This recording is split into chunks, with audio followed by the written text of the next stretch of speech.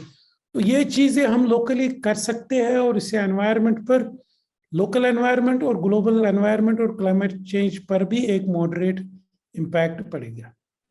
Professor साहब, अगर आप महज एक रिसर्चर और साइंटिस्ट होते तो मैं शायद आपसे ये सवाल पूछता कि आपका जो अर्थ साइंस का जो वास्ट फील्ड है, इसमें हमारे चैलेंजेस क्या रहेंगे और रिसर्चर्स क्या करेंगे, लेकिन मैं ये सवाल आपसे पूछने वाला नहीं। आपकी पोजीशन, आपका स्टेटस कंप्लीटली डिफरेंट है। you can intervene and interrupt in the policy making circuit of Jammu and Kashmir, क्योंकि you are heading a major university right now and you have a lot of experience in managing the oldest university of Jammu and Kashmir. मैं जो खुद देखता हूँ pool है सोचने समझने वाले बच्चों का, but the biggest problem is that वो PhD से ही सोचते हैं हम क्या करें आगे। तो अब जब दो परेशानी, एक तो इंफ्रास्ट्रक्चर का इशू, एक तो सिचुएशनल चैलेंजेस, तीसरा रोजी रोटी भी, क्योंकि PhD से जब बच्चा बाहर आता है तो वो बेसिकली उसकी फैमिली भी शुरू होनी जरूरी है। तो ये सब चैलेंजेस जो है हमारा, we are losing a good talent pool, जो वो रिसर्च से बाहर आते हैं तो अल्टरनेटिव्स ढूंढ लेते हैं। तो इस पूल का क्या करें, क्या आपने सोचा? आपने खुद भी देखा होगा, फील किए होगी ये सिचुएशन। हमारे यहाँ पर टैलेंट है, और उससे भी ज्यादा जो जो ब्रेन ड्रेन यहाँ से हो रहा है, जो हमारा टैलेंटेड, उनमें से भी टैलेंटेड ऑफ द टैलेंट जो हमारे हैं वो यहाँ से जाते हैं। हम तो आप देखें कि जो दुनिया के बड़े अच्छे अच्छे स्कूल्स जो है, बड़े अच्छे अच्छे लैब्स है अमेरिका में, कनाडा में, या यूरोप में, या आप ईस्ट एशिया, जापान या चाइना की तरफ से बहुत से हमारे बच्चे वहाँ पर PhD कर रहे हैं, पोस्ट डॉक कर रहे हैं। और ये बहुत इम्पोर्टेंट है। ये आपने बहुत अच्छा सवाल पूछा एज एन एकेडमिक एडमिनिस्ट्रेटर मुझे, कि यहाँ के एकेडमिक एडमिनिस्ट्रेटर्स को खासकर इस तरफ सोचना चाहिए, और ऐसे स्कीम्स और ऐसे प्लान्स बनाने चाहिए जिससे हम ये ब्रेन ड्रेन की जगह जो है ब्रेन गेन में कन्वर्ट कर ले। तो जैसे अगर आप देखें कि कश्मीर यूनिवर्सिटी में भी एक स्कीम जब कुछ सालों पहले हमने वहाँ से एस्टैब्लिश की, उसमें जो जैसे India at the central level, at the government of India level, they are cautious of this. China has made a lot of advancement in this, so they were also facing same thing कि जो उनके जो best talent था वो America में, they are contributing in America and Europe, तो उनको कैसे अट्रैक्ट वापस कर ले, तो they were very successful. उसके बाद इंडिया ने भी similar type of outreach उनके लिए बनाया, and then they offered it. जैसे हमारे at the national level हमारे पास रामालिंगस्वामी वेलकम ट्रस्ट फेलोज, तो उन लोगों को दी जाती है जिन्होंने पोस्ट डॉक्स जो है बाहर के यूनिवर्सिटीज में किया हो, अच्छे अच्छे स्कूल्स में, और अच्छा काम किया हो। एक नेशनल लेवल पर कमिटीज उसमें बनी हैं, तो वो उनको इवेलुएट करते हैं। लेकिन जब वो आते हैं हमारे यूनिवर्सिटीज में यहाँ पर या इंडिया की किसी भी यूनिवर्सिटीज में, तो उनको बहुत ही अनसर्टेनिटी होती है कि उनको तो फेलोशिप होती है, रामालिंगस्वामी रामानुजन फेलोशिप या वेलकम ट्रस्ट, 3 साल 4 साल 5 साल तक वो कंटिन्यू कर सकते हैं। What after that?